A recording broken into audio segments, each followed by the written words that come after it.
ભાગ 1. તમે ખુદા વિશે જાણો છો, જેણે કેટલી બધી ચીજો બનાવી છે તે. એણે આસમાન બનાવ્યું, ધરતી બનાવી, દરિયો બનાવ્યો અને દરેક ચીજ જેની અંદર છે તે બનાવી.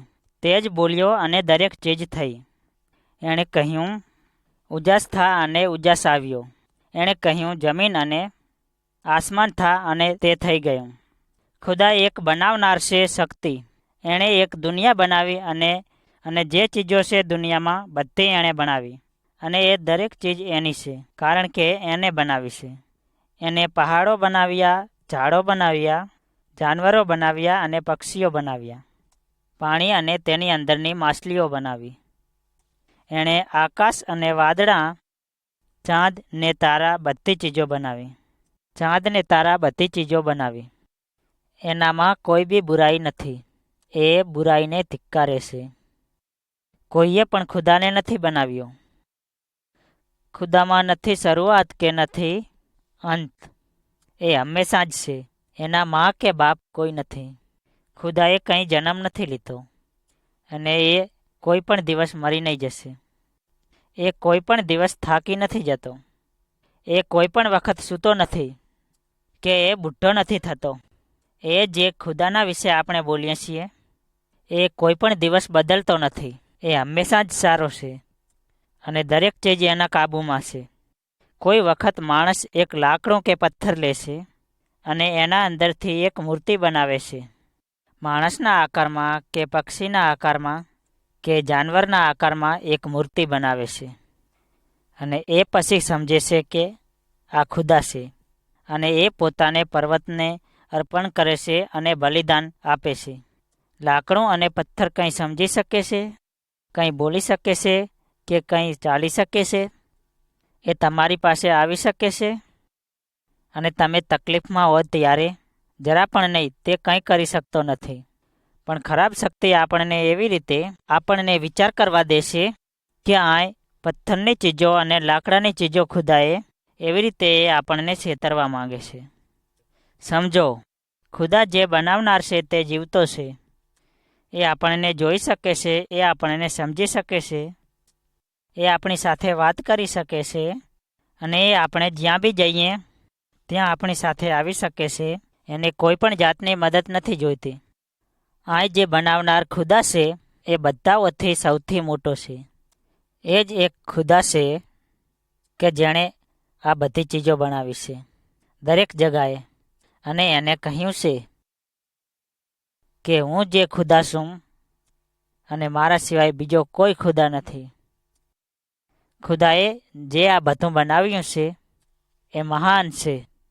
એ બધી બાજુ રહી શકે છે એક જ ટાઈમે. એનામાં બધી શક્તિ છે. એણે દરેક ચીજ બનાવી. આ આખી મોટી દુનિયા અને આકાશ. એણે સૂરજ બનાવ્યો જે એટલો ગરમ તાપ આપે છે. એણે પાણી બનાવ્યું જે કેટલું ઊંડું અને ઠંડુ છે.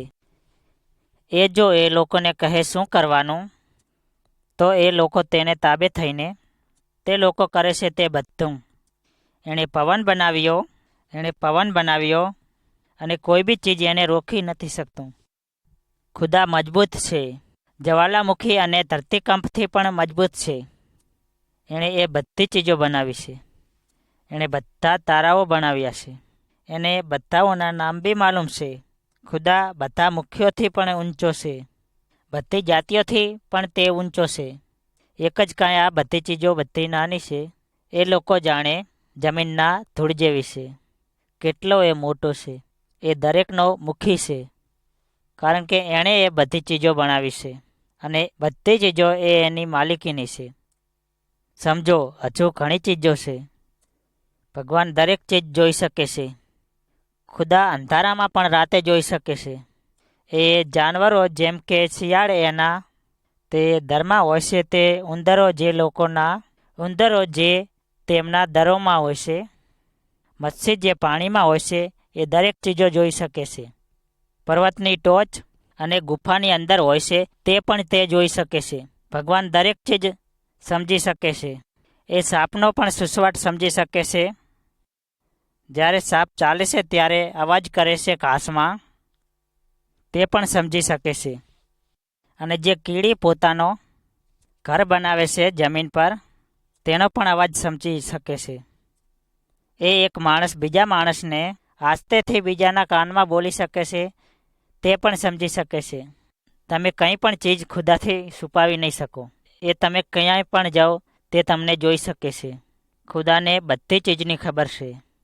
એ બુદ્ધિમાન છે. આખી દુનિયાના બધા જે બુદ્ધિમાન છે તેનાથી પણ એ બુદ્ધિમાન છે. તમે ખુદાને બનાવી નહીં શકો, કે તમે એને ફૂસલાવી નહીં શકો. જેમ કે શેતાન કે ખરાબ શક્તિ કે જાદુ ટોના કરવાવાળા એને બનાવી નહીં શકે. ખુદા કોઈ બી જાતની ગલતી નથી કરતો. એને બધી ચીજની ખબર છે. એને તમારે માટે બધી ચીજની ખબર છે. એને ખબર છે જ્યારે તમે નારાજ હોવ છો કે જ્યારે તમે પીતેલા હોવ છો, અને તમે શું વિચાર કરો છો એ બી એ જાણી શકે છે. ખુદા એક ચાહનારો ખુદા છે. એ બધા માણસોને પ્યાર કરે છે. માણસ શું કે બૈરા શું કે જુવાનો શું કે વૃદ્ધ શું કે બચ્ચાઓ શું, દરેકને એ પ્યાર કરે છે. એનું ચાહવું છે કે દરેક લોકો એને જાણે. પ્યાર ભરેલો ખુદા છે, અને એ પૂરેપૂરો સારો ખુદા છે. એ ખરાબી અને બુરાઈને ધિક્કારે છે. એ ચાહે છે કે દરેક લોકો એને પ્યાર કરે, અને એ લોકોની ખરાબ રીતિથી હટી જાય, અને એ લોકો મૂર્તિમાંથી અને બનાવેલા ખુદામાંથી ફરી જાય, અને ખાલી એની જ સ્તુતિ કરે. એ જ એક ખરો ખુદા છે, જેણે આ બધી ચીજો બનાવી છે. ધરતી અને જે બધી એના અંદરની ચીજો બનાવી છે તે ખુદાએ માણસ અને બાયડી બનાવી. તે લોકો મજાના હતા, અને ખુદા એને ઘણો પ્યાર કરતા હતા.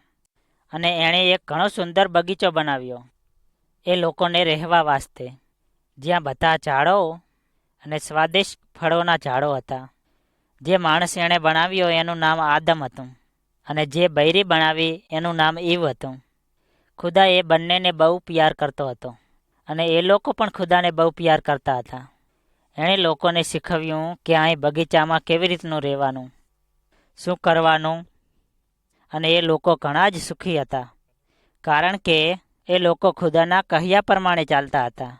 તમારે આ ખુદાના વિશે વધારે જાણવું છે. જે ખુદા તમને પ્યાર કરે છે તે તમને એના બનીને રહેવામાં ગમશે. હું તમને એ પણ બતાવું છું કે એ જાણકારી મને કેવી રીતે મળી. ભાગ બીજો, ખુદાની બનાવટ અને એનો નાશ. ઘણા વખત પહેલાં આ પર્વત ઉપર કોઈ ઝાડ નહીં હતા, કોઈ પણ જાનવર ન હતા, કે ન પાણી હતું, કે કોઈ પણ જાતની વહેતી ચીજો ન હતી. ખુદાએ એ બધી ચીજો બનાવી જે એને જોઈતી હતી તે રીતે. એને હુકમ આપ્યો કે ઉજાસ થા, અને ઉજાસ થયું. પછી એને કહ્યું કે નદી અને તલાવ થા, અને સૂકી જગા થા. એ બધી ચીજો તાબડતોબ થઈ. પછી એને કહ્યું કે લીલા ઘાસ, ઝાડ અને નાના નાના છોડવાઓ થા, અને તાબડતોબ તે ઉગી નીકળ્યા. ફળના ઝાડો, તાબોતાના ઝાડો અને બીજી બધી તરકારીઓના ઝાડો ઉગી નીકળ્યા. એવી જ રીતે એણે પક્ષીઓ પણ બનાવ્યા, માછલીઓ અને જાનવરો બનાવ્યા. જે પણ ચીજો છે એ બધી જ ચીજો ખુદાએ હુકમ આપ્યો અને તે બન્યા. એવી રીતે એણે માણસો પણ બનાવ્યા. પહેલાં એણે એક માણસ બનાવ્યો, એનું નામ એદમ હતું. પછીથી એણે એદમને ભર ઊંઘમાં પાડી લીધો. જ્યારે એ ઊંઘતો હતો ત્યારે એની એક પાછલી બળ કરી, અને તેમાંથી એક એને બાયડી બનાવી, અને તે બાયડી એણે એદમને આપી કે એને મદદ થાય, એની ધણિયાણી તરીકે આપી, અને એદમે એનું નામ ઈવ આપ્યું. ખુદાએ એદમને એવી જગ્યાએ આપ્યું જ્યાં બધા જાતના ફળો ઉગતા હતા, અને એણે એદમને કહ્યું કે તું એ બધા ઝાડોના ફળ ખાઈ શકે, પણ એક જ ઝાડ જે વચ્ચે છે તેનું ફળ તું ના ખાતો. પણ એક દિવસ શેતાન એ બગીચામાં આવ્યો. શેતાન ખુદાનો એક દુશ્મન છે, અને ખુદાના માણસોનો પણ એ દુશ્મન છે. એ એક સાપના દેખાવમાં આવ્યો, અને ઈવને કહ્યું કે અહીં ફળો ખાવાનું મજાનું છે, જે ખુદાએ તને ના ખાવાનું કહ્યું છે, પણ એક ફળ ઘણું મજાનું છે. અને એ એનું કહેલું માની અને સમજી કે એ બોલે છે તે બરાબર છે, અને એ જ એવી રીતે છેતરાઈ અને એણે એ ફળ ખાધું અને એદમને પણ આપ્યું એ ખાવા. પછી એ લોકોએ ખુદાનો અવાજ બગીચામાં સમજ્યો અને એ લોકો બહુ બી ગયા અને સંતાઈ ગયા. ખુદાએ અવાજ આપ્યો, એદમ તું ક્યાં છે? એદમે જવાબ આપ્યો, હું શું ત્યાં સંતાયેલો છું, કારણ કે મને તારાથી બહુ બીક લાગે છે. ખુદાએ કહ્યું, તે આ ઝાડનું ફળ ખાધું છે કે જે મેં તને ના ખાવા કીધેલું છે તે કર્યું છે? એદમે જવાબ આપ્યો, મને આ બૈરીએ તે ખાવા આપ્યું અને મેં તે ખાધું. ખુદા ઈવની સાથે હવે વાત કરવા લાગ્યો, કારણ કે તું મને હવે નાફરમાન થઈ છે, એટલે હવે તું જ્યારે બચ્ચાનો જન્મ આપશે તે ઘણા દુઃખથી આપશે અને તું તારા વરના તાબામાં રહેશે. અને એદમને એણે કહ્યું, તું મને નાફરમાન થયો છે, એટલે હવે તું જમીન ખોદીને ફળ ઉગાડશે અને તે જમીન કાંટાઓથી પણ ભરેલી રહેશે. તું બહુ મહેનત કરશે તારા ગુજારા માટે અને પરસેવો પાડીને તારે કમાવું પડશે. પછીથી તારું મરણ થશે અને તું પાછો આ જમીનમાં લઈ જશે જેમાંથી મેં તને બનાવેલો. હવે પછી તું મારો દોસ્ત નહીં રહેશે. આ તારી સજા છે. ત્યાર પછી ખુદાએ એદમને ઈવને આ બગીચામાંથી બહાર કાઢી મૂક્યા. એ લોકોને હવે ત્યાં રહેવાની પરવાનગી નહીં આપી. એ લોકોને પોતાની જગા શોધવી પડી, પોતાનો ખોરાક બનાવવો પડ્યો અને એ લોકોની જિંદગી બહુ કઠણ થઈ ગઈ અને એવું લાગ્યું કે ખુદા બહુ દૂર થઈ ગયો અને એ લોકોને માલુમ પડ્યું કે હવે આપણે મરી જઈશું. મારા દોસ્તો, આપણે બી એદમને ઈવના જેવા છીએ. આપણે ખુદાને નાફરમાન થઈએ છીએ. આપણે એવી બધી ઘણી ચીજો કરીએ છીએ જે ખુદાને મરજી વિરુદ્ધ છે. આપણે બી અહીં શિક્ષાને પાત્ર છીએ. એદમને ઈવના જે અહીં સજા હતા તે આપણને પણ મળવા જોઈએ. પણ ખુદા આપણને એટલો પ્યાર કરે છે કે એની પાસે એક યોજના છે જે આપણને બચાવવાને વાસ્તે છે. એણે એના દીકરા ઈસુને મોકલ્યો આ દુનિયામાં કે જેથી આપણે પાછા ખુદા તરફ જઈ શકીએ. ઈસુએ આપણા પાપોની સજા પોતે લીધી. એ મરી ગયો આપણી ગુનેગારીના લીધે, પણ એ પાછો જીવતો થયો. એણે જે સજા લીધી તે આપણને ભોગવવી જોઈતી હતી કે આપણે તેને વાસ્તે સફળ થઈએ. પણ આપણે જો ઈસુને પર વિશ્વાસ મૂકશું તો ખુદા બી આપણને પાછા સ્વીકારશે. તમે બી ખુદા સાથે વાત કરી શકશો અને તમે એનો ઉપકાર માની શકશો ઈસુને મોકલવા માટે. હવે હું તમને ખુદાના ન્યાય વિશે અને તેમાંથી કેમ છુટકારો પાડવાનો તે બતાવું છું. ભાગ ત્રીજો, ન્યાય. સાહેબજી, તમે અહીં બધી વાત ચાલી રહી છે તે સમજી? હા, સમજી તો ખરી. એના માટે મને કહો, શું સમજ્યું તમે? જે વડો છે તે ઘણો ન્યાયી છે અને બીજા બધાઓ છે તે લોકો પણ બી. જે માણસને માટે આપણે વાત કરવાના છીએ એ એક ગુનેગાર છે અને એનો ગુનાહ ઘણો ભારી છે. ખરેખર એ છે અને એની સજા શું છે? એની સજા ઘણી ભારી છે અને આ માણસ તે ભરપાઈ નહીં કરી શકે. પણ એ ન્યાયી છે અને બરાબર છે. બહુ દુઃખની વાત છે. મને લાગે છે કે આ માણસને વર્ષો વર્ષ એના પાપોનું બોજ ઉઠાવવો પડશે. કદાચ છે એની આખી જિંદગી અહીં એને બોજ ઉઠાવવો પડશે. હા, તેમ જ થવાનું છે મને લાગે છે. ત્યાં સુધી તો આ માણસ ઘણો નારાજ દેખાય છે અને એણે કબૂલ કર્યું કે એણે ખોટું કામ કર્યું છે અને જે એની ઉપર ન્યાય આવ્યો છે તે બરાબર છે. પણ એને સમજ નહીં પડતી કે એ કેવી રીતે ભરપાઈ કરી શકે. અચાનક એક મુખ્ય ઊભો થયો અને બોલ્યો અને તે વડાને કહ્યું, અને એને બહુ તકલીફ થાય છે એના દોસ્તે જે અહીં ગુનાહ કર્યો છે તેના માટે. તેને વડાને કહ્યું કે હા, આ કહે છે તે બરાબર રીતે થયેલો છે અને એનો ન્યાય બરાબર છે અને એનો ભરપાઈ કરવું જ પડશે. આ જે ખોટું કામ કર્યું છે તેનું ભરપાઈ કરવું જ પડશે. આ જે ગુનેગાર પૈસાવાળો હોય કે ગરીબ હોય પણ દંડ તો ભરવો જ પડશે.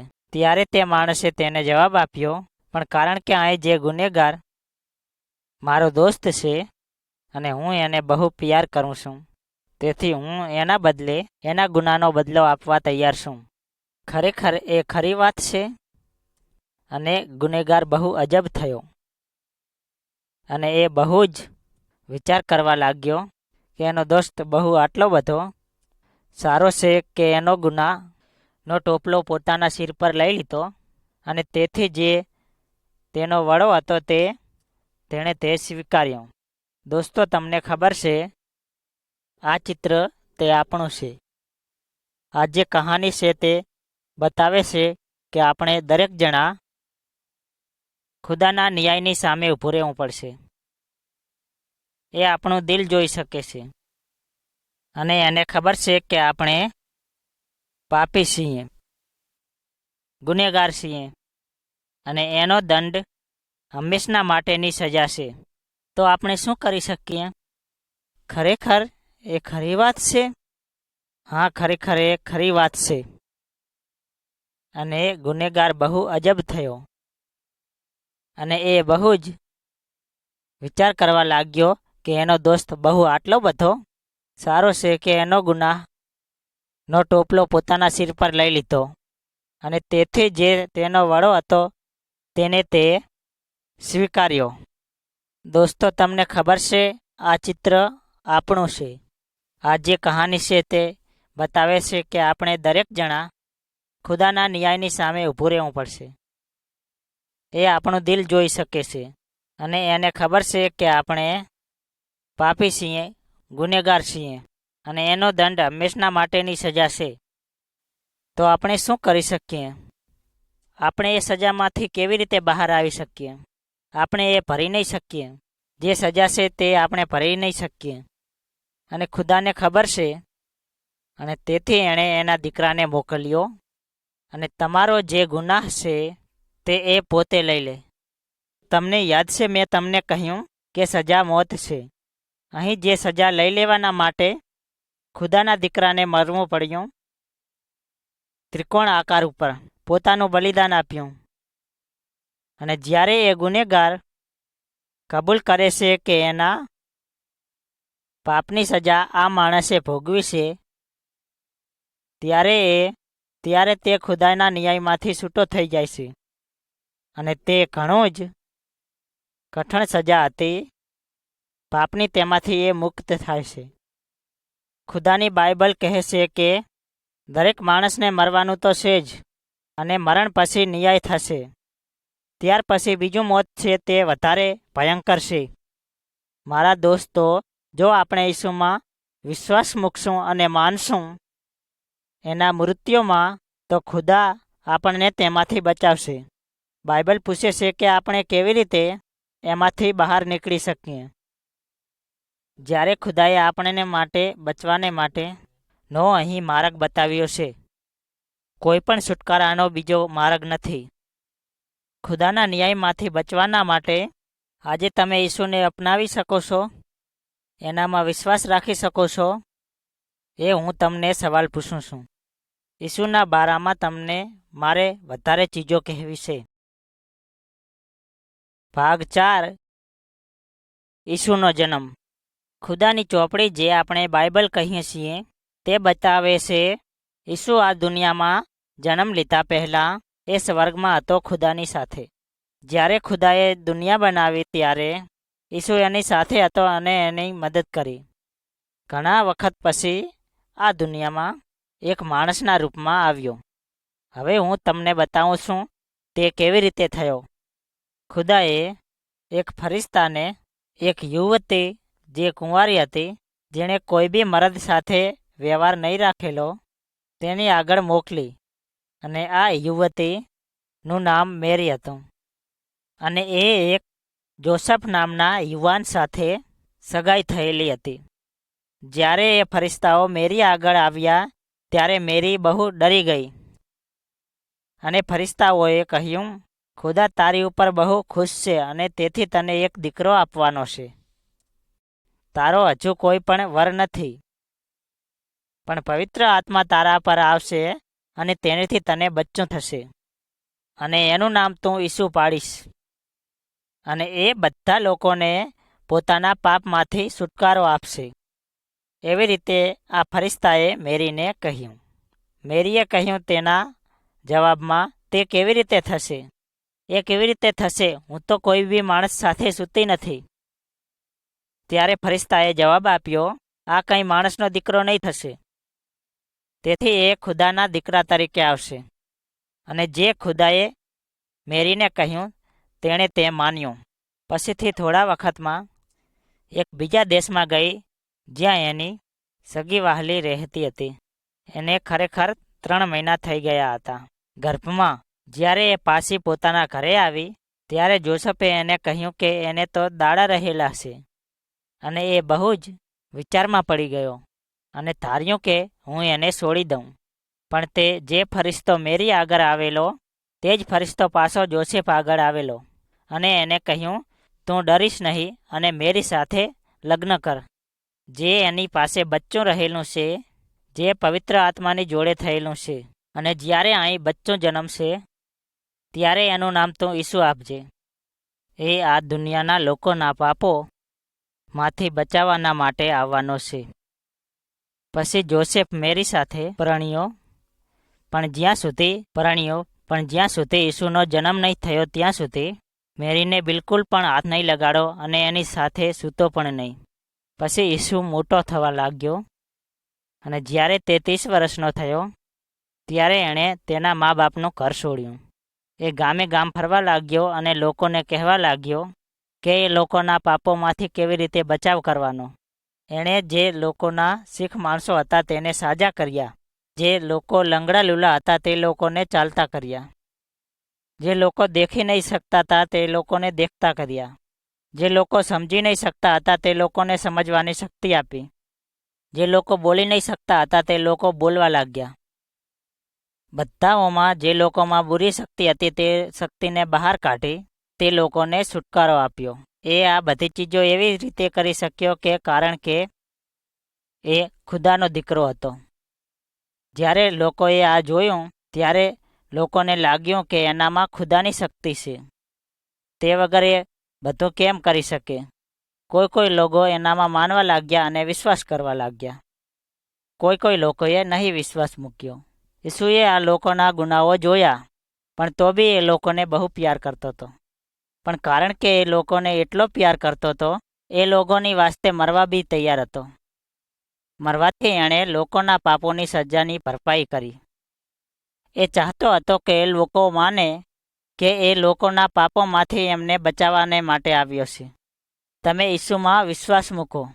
એનામાં એવી શક્તિ છે જે તમને શેતાનની દરેક ચીજોમાંથી બચાવશે. એ તમારા માટે જ્યારે કરશે કે જ્યારે તમે એને પૂછશો કરવાને વાસ્તે. તેથી તમે એની સાથે વાત કરો અને એ તમારું સમજશે.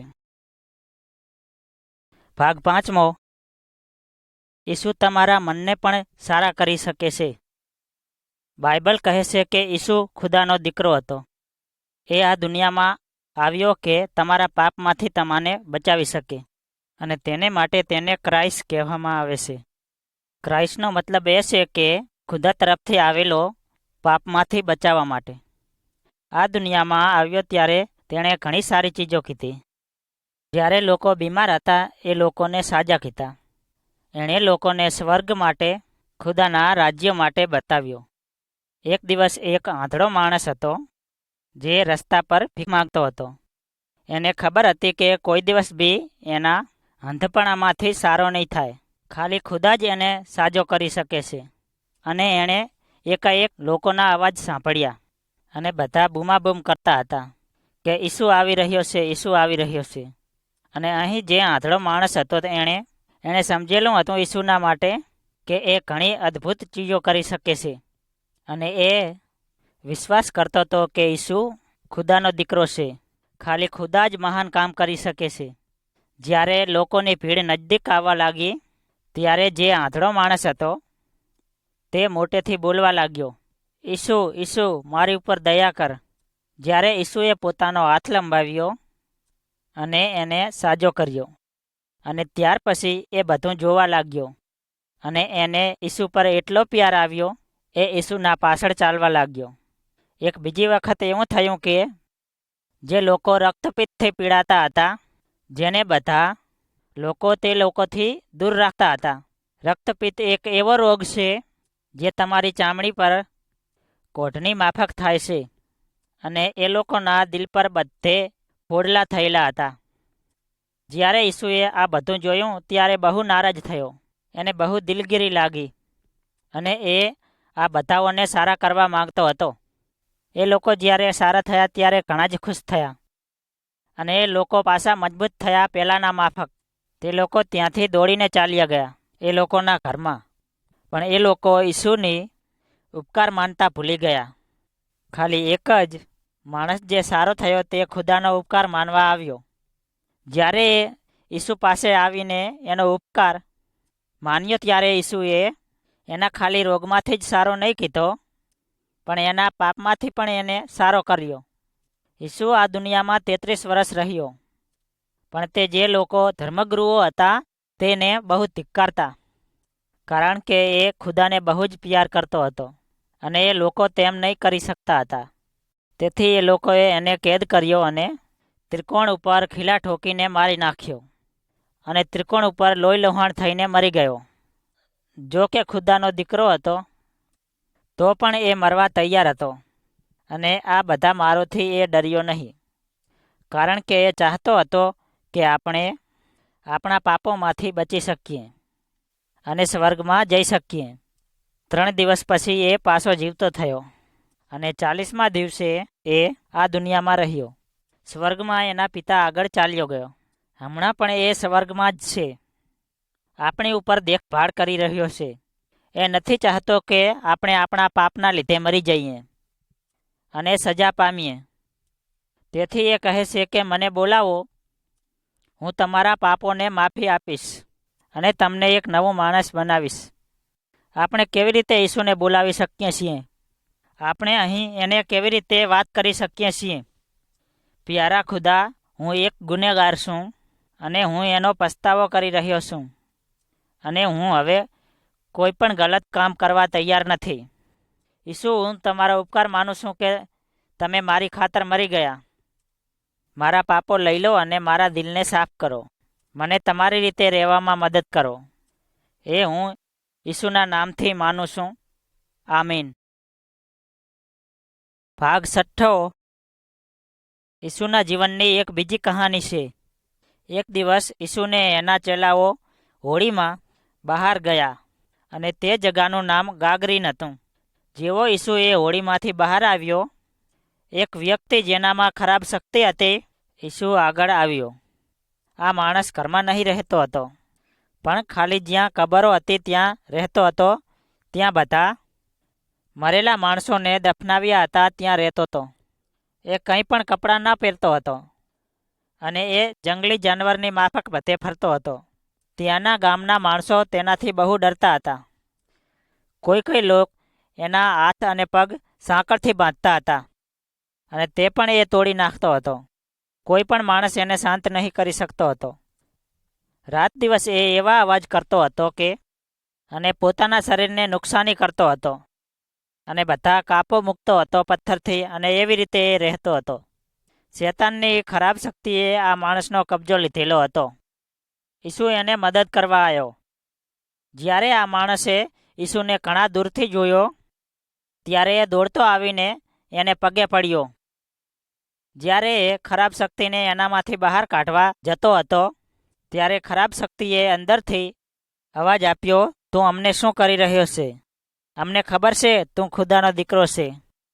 તું અમને વચન આપ કે તું અમને અહીંયાથી કેથે બી નુકસાન કરે તે જગા પર નહીં લઈ જઈ શકે. ઈસુએ આ શક્તિને પૂછ્યું, તારું નામ શું છે? ત્યારે એણે કહ્યું, અમે તો ઘણા જણાવો છીએ. ત્યારે ઈસુએ હુકમ કીધો આ શક્તિઓને આ માણસમાંથી બહાર આવ્યા. અને તે લોકો આ માણસમાંથી બહાર આવીને ત્યાં બધા જે ડુક્કરો હતા તે લોકોની અંદર ચાલી ગયા. અને તે ડુક્કરો જે પહાડી પર હતા તે પહાડી પરથી કૂદકો મારીને નીચે તળાવમાં પડી ગયા. આ પછી માણસ હસીને ઈસુ સાથે વાત કરવા લાગ્યો અને કપડાં પણ પહેર્યા. અને પછી તેના વિચારો સાવ સીધા થઈ ગયા. ઈસુ પાછો બોટમાં ગયો અને ત્યાંથી જતો રહ્યો. આ માણસ બહુ ઈસુને કાલાવાલા કરવા લાગ્યો કે મને પણ તારી સાથે લઈ જા. પણ ઈસુએ તેને આવવા ના કહ્યું. ઈસુએ કહ્યું, તું લોકોમાં જઈને તે લોકોને કહે કે તને મેં કેવી રીતે સારો કર્યો. તને શું મેં કર્યું? લોકોને કહે કે મેં તારી ઉપર કેવી રીતે દયાથી તને સારો કર્યો. અને તે પછી તે માણસ જ્યાં રહેતો હતો ત્યાં ગયો. ત્યાં 10 એવા ગામો હતા જ્યાં આ માણસે લોકોને જઈને ઈસુના માટે બધી વાતો કહી. અને માણસો બધા એ વાત સમજીને અને બહુ જ આશ્ચર્ય પામ્યા. આપણા દેશમાં પણ ઘણી ખરાબ શક્તિ છે. શેતાન એક ઝેરી સાપની માફક છે અને એ વિચારે છે કે એ કોની ઉપર ડંખ મારે. ઈસુ આ દુનિયામાં આ ખરાબ ચીજોને અને શેતાનનો નાશ કરવા આવ્યો છે. જો કે આ દેશમાં ઘણી ખરાબ શક્તિઓ છે પણ ઈસુ તેનાથી ડરતો નથી. ઈસુ બહુ શક્તિમાન છે. એ માણસને શેતાનની જાળમાંથી બચાવવા આવ્યો છે. ખરાબ શક્તિને ખબર છે ઈસુ કોણ છે તે. એ ખરાબ શક્તિઓ ઈસુથી બહુ ડરે છે. એ લોકોને ખબર છે કે ઈસુ એ લોકોને દૂર કરી નાખશે. અને શેતાનને એણે બધી જે મદદગારો છે એના એ ઈસુથી બધા બીએ છે. આપણને બહુ ચેતીને રહેવું પડે શેતાન અને તેની શક્તિઓથી. ઈસુની મદદ માગો. ઈસુએ શેતાનને હરાવ્યો છે. એણે જે બધી શેતાનની જે ચીજો છે બધી ચીજોને હરાવી છે. ઈસુને પ્રાર્થના કરો કે તમારા પાપો એ લઈ લે. એનામાં એ શક્તિ છે એ કરવાની, તમને શેતાનના કબજામાંથી છોડાવવાની. એ તમને એ તેમના દીકરા અને દીકરી તરીકે રાખશે. એ તમને ક્યારે પણ નહીં છોડશે. તમે એમના ઉપર હંમેશા વિશ્વાસ રાખો. ભાગ 7. ઈસુનું મોત. ઈસુ શું ખરેખર મરી ગયો? એની જે મરણની કહાની છે તે ખરી છે, એમાં કંઈ પણ શંકા નથી. ઘણા વર્ષો પહેલાં ઈસુ આવ્યો. જે પ્રવક્તા આઈજા તરીકે હતો તેણે કહ્યું કે જેણે ઈસુના માટે કહ્યું હતું કે જેની કબર એને ખરાબ માણસોની સાથે રાખી. ઈસુ માણસોના હાથથી મર્યો અને તે જ કારણથી ખુદાએ તેને મોકલ્યો હતો આ દુનિયામાં. એ આ દુનિયામાં લોકોના પાપોનો દંડ ભરવા આવેલો. જો માણસો એ માનશે અને એના ઉપર વિશ્વાસ રાખશે અને એ લોકોના પાપોથી દૂર હટી જશે તો એ લોકોને દંડ ભરવો નહીં પડે. ખુદાની માન્યતા એ છે કે જે માણસ પાપ વગરનો હશે તે માણસ બલિદાન આપશે તો જ મનુષ્ય જાતિ પોતાના પાપમાંથી બચશે. અને એવી રીતે આપણા પાપોનો દંડ ઈસુએ ભોગવ્યો. આપણે તેનું કંઈ બી આપી નહીં શકીએ કારણ કે આપણે પાપ કર્યા છે. ક્રાઇસ્ટ જ એક માણસ છે જેણે પાપ નથી કીધા. એ જ એક ખાલી માણસ છે જે આપણા પાપોનો દંડ ભરી શકે છે. એણે તમારા પાપોનો બોજ મોત વડે ચૂકવ્યો. તમારા પાપ લઈને પોતાની જિંદગી આપી. એ કેવી રીતે થયું કે એ મરણ પામ્યો? તે વખતે એ એક વડો હતો જેનું નામ પાયલટ હતું. લોકોએ એને કેદ કીધો અને પાયલટ આગળ લઈ આવ્યા. પાયલટે ઈસુને ઘણા સવાલો કર્યા અને પછી એવા નતીજા ઉપર આવ્યો કે આ માણસે કંઈ પણ ગુનો કર્યો નથી. જોઈએ તો હું એને શિક્ષા કરીને છોડી દઉં. પણ તે તાના વડાઓએ સાફ ના પાડી. નહીં, ઘણા માણસો એની પાછળ જાય છે અને તમે જો એને જવા દેશો તો તમે રાજાના મિત્ર નહીં ગણાશો. એ સમજીને પાયલટ જરા તરખાયો કે એમ જો થશે તો રાજા મારી ઉપર ગુસ્સે થશે. તો એણે કહ્યું, સારું, તમને જે જોઈએ તે કરો, તમે એને લો, પણ હું તો એનામાં કંઈ પણ ગુનો જોતો નથી, અને હું મારો હાથ એનાથી ધોઈ કાઢું છું. એના મોતનો હું જવાબદાર નથી. પછી એ લોકોએ ઈસુને લીધો, કોર્ટમાંથી બહાર કાઢ્યો અને એને ઘણા ચાપકા માર્યા, પણ ઈસુ એક પણ બોલ બોલ્યો નહીં.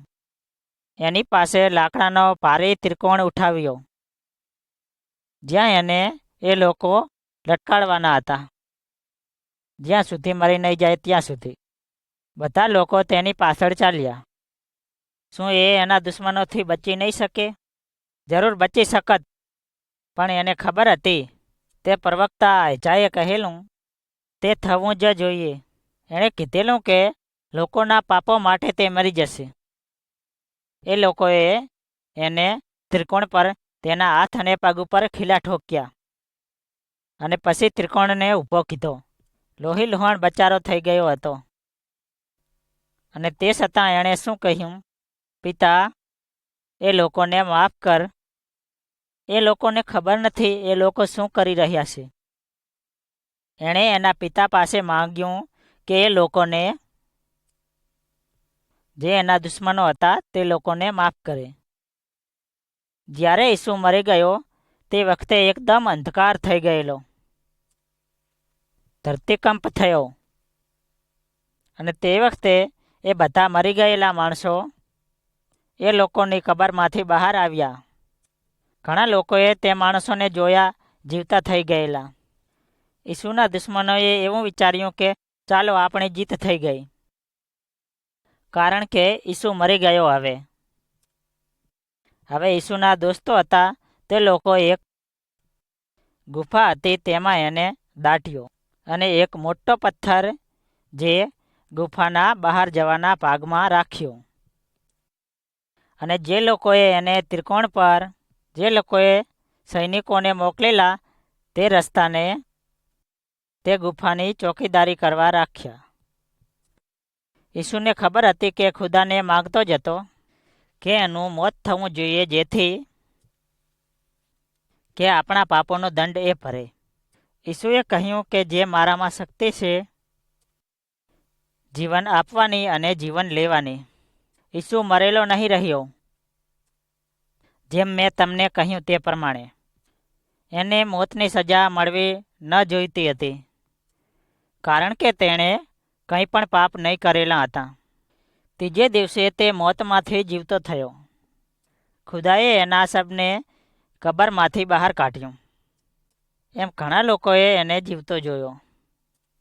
એક સમયે 500 માણસોએ એને જોયો. એ કંઈ પૂતળું નહીં હતું, જીવતો જાગતો માણસ હતો.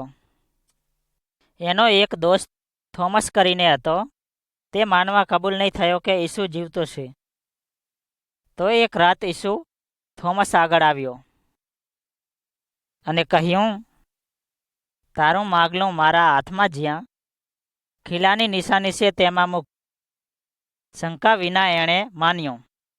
જ્યારે ઈસુ મોતમાંથી જીવતો થયો ત્યારે 40 દિવસ એ પૃથ્વી ઉપર રહ્યો.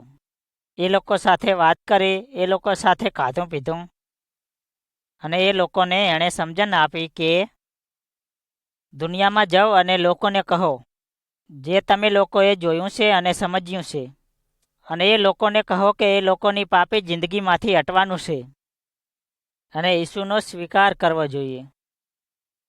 પછીથી એ લોકોએ ઈસુને પૃથ્વી પરથી પાછો સ્વર્ગમાં જતા જોયો. પહેલાંથી જ ખુદાએ વચન આપેલું કે એક દિવસ બચાવનાર આ દુનિયામાં આવશે અને બધા લોકોને એ લોકોના પાપોમાંથી બચાવશે. હવે એ આવ્યો, અને તો પણ ઘણા લોકો અને ખબર નહીં હતી, કારણ કે એ રાજા તરીકે નહીં આવ્યો. ખરેખર એ માણસના રૂપમાં આવ્યો. અને જે લોકોએ એનો સ્વીકાર કર્યો છે એ લોકો હવે ઘણા સુખી છે. ઈસુ કોઈ પણને ના નહીં કહે જે લોકો એની પાસે આવશે તેને. તેથી તમે પ્રાર્થના કરીને માગો કે ઈસુ તમારો સ્વીકાર કરે. તમને સમજશે જો તમે એની સાથે વાત કરશો તો. ઈસુ હમણાં પણ જીવતો છે. બાઇબલમાં કહ્યું છે એ એના કબરમાં કંઈ ગંધ મારતો નહીં થશે.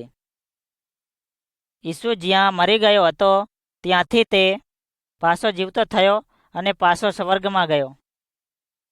અને એક દિવસે પાછો સ્વર્ગમાંથી ન્યાય કરવા આ દુનિયામાં આવશે.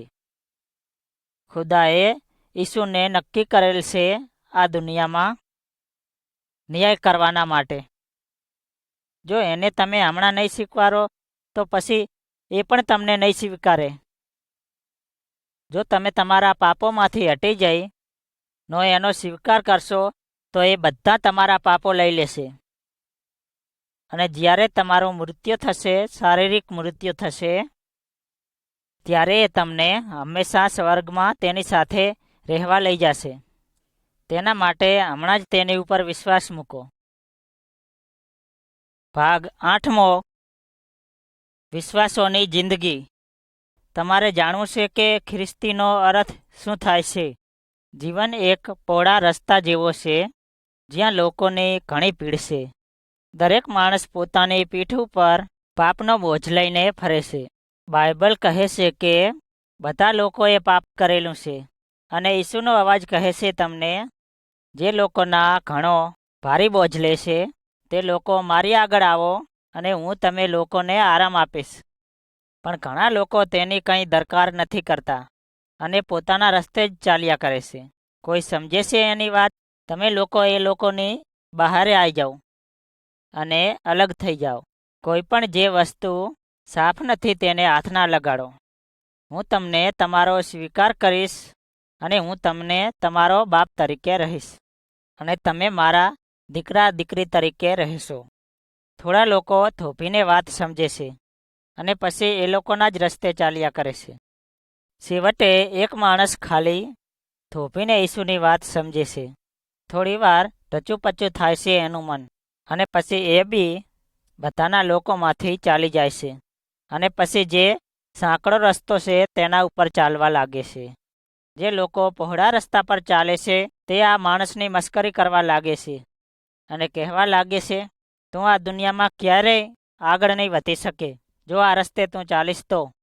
પણ આ માણસ તેની દરકાર નથી કરતો, કારણ કે જે પાપનો બોજ હતો તે એની પીઠ ઉપરથી ઉતરી ગયો. એની જૂની આદતો અને જે બધા પાપોની ચીજોમાં એની લગાવ રહેતો હતો તે બધા એણે છોડી દીધા. પહેલાં એને એવું લાગ્યું કે હું અહીં સાંકડા રસ્તા ઉપર એકલો જ છું, પણ ઈસુ એની નજીક આવે છે, એની સાથે ચાલવા લાગે છે અને આ માણસનું દિલ એટલા ખુશીથી ભરી નાખે છે અને એટલી શાંતિ આપે છે એને કે હવે એ સંતોષી થઈ અને પાછી એ શેતાનની જિંદગી જીવવા સાફ ના પાડે છે. ખુદા એનો પવિત્ર આત્મા એના દિલમાં મૂકે છે કે આ માણસ જાણી શકે કે એ ખુદાનો દીકરો છે. તમે પણ ખુદાના દીકરા થઈ શકો છો જ્યારે તમે માનો કે ઈસુ ક્રાઇસ્ટ તમારો બચાવનાર છે. જ્યારે તમે એ કરશો તમને એકદમ નવી જિંદગી અને એકદમ અદ્ભુત જિંદગી અને એકદમ અદ્ભુત તમારામાં બદલાવ આવશે. જે માણસ ઈસુમાં છે એ નવો માણસ થાય છે. બધી જૂની ચીજો હટી ગઈ અને બધી નવી ચીજો પાછી આવી છે એની જિંદગીમાં. એનો અવાજ સમજો. ઈસુ કહે છે કે હું જિંદગીની રોટલી છું. જે મારી આગળ આવશે એ કોઈ દિવસ પણ ભૂખો નહીં થશે અને જે મારામાં વિશ્વાસ કરશે તે કોઈ દિવસ તરસો નહીં થશે. આજે જો તમે એમનો અવાજ સમજો તો તમારું હૃદય કઠણ ના કરો. ભાગ 9 ઈસુની માટે જીવવું. એનો મતલબ શું થાય છે? મારા દોસ્તો, એક સવાલ મને પૂછવા દો. તમે વિશ્વાસુ છો? કદાચ તમે કહેશો, હા, અમને અહીં જે લોકો ખ્રિસ્તીઓ રહે છે તે લોકોએ અમને શીખવેલું છે. પણ આપણા દિલની અંદર જુઓ. તમે ખરેખર ઈસુમાં વિશ્વાસ મૂક્યો છે? તમે ઈસુને ખરેખર જીગરથી ચાહો છો કે ખાલી મનથી તેમાં તમે વિશ્વાસ રાખો છો? જીગરી વિશ્વાસ છે કે મનનો વિશ્વાસ છે? તમે તમારા જે મા બાપે કહ્યું છે સારા કામો તેમાં તમે વિશ્વાસ રાખો છો કે તમે જે સારા કામો કર્યા છે તેમાં વિશ્વાસ રાખો છો? તમે ખુદાની પાસે માગ્યું છે કે તમારું દિલ સાફ કરે અને તમને તેના બાળક બનાવે? તમે એ બરાબર ચોકસાઈ કરો કે તમે જે રસ્તા ઉપર ચાલો છો તે રસ્તો ખુદાના ઘર તરફ લઈ જશે તમને. જ્યારે એક માણસ પોતાનું દિલ ઈસુને અપનાવવા ખોલે છે ત્યારે એની જિંદગીમાં ઘણી સારી ચીજો થાય છે.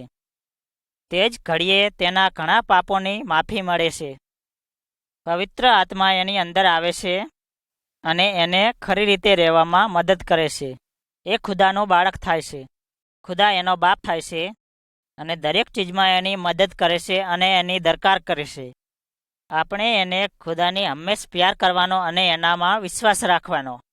આપણે જો શીખ હોઈએ કે કાંઈ પણ તકલીફમાં હોઈએ તો પણ ખુદામાં વિશ્વાસ રાખવાનો.